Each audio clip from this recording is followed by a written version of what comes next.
Hi everyone, thanks for joining me. Making a Mother's Day card today using this Winnie & Walter Bed of Roses stamp set. Using Versamark ink since we're going to be doing some embossing.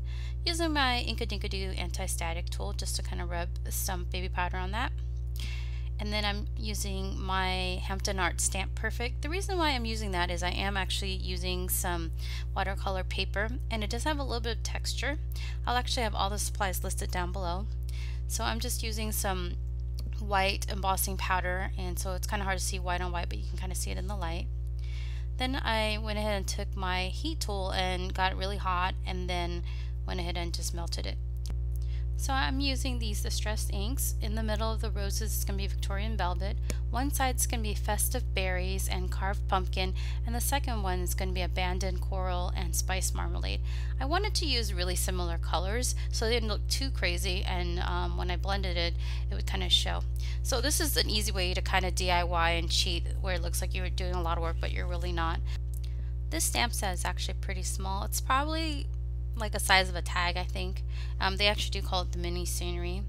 So I'm just kind of taking all the colors. So there was actually a total of 6 roses. So I divided the 2 main colors on each rose, and then of course the middle part was the Victorian Velvet. And as you see, I was just being really careful, just ensuring that I'm blending and not, and some parts definitely overlapping the colors.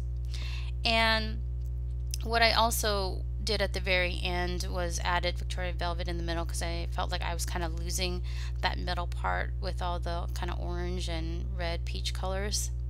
I did also off camera take a clean blending brush and just kind of blended some of the edges. Took my heat tool and dried everything. Next I'm going to stamp the sentiment Happy Mother's Day with Hero Arts' dye ink. It's just black, and grabbed some vellum, and I was just lining up to make sure I had enough room. What's great about dye inks is it takes a little long to actually dry, so I went ahead and got some clear embossing powder and he embossed that and to actually make it dry quicker. And what's great is it actually makes the font look like it's raised, obviously because it's embossed, so it looks really nice. I went ahead and trimmed that down off camera and brought it back onto the card. I actually just folded it and then just applied some adhesive off camera, and now I'm adding it to the base of the card.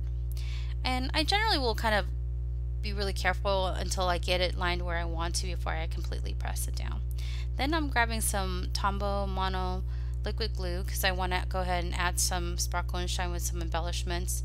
So I'm grabbing this embellishment set called Fairy Sparkle from 28 Lilac Lane, and I'm just applying that, and that basically finishes the card.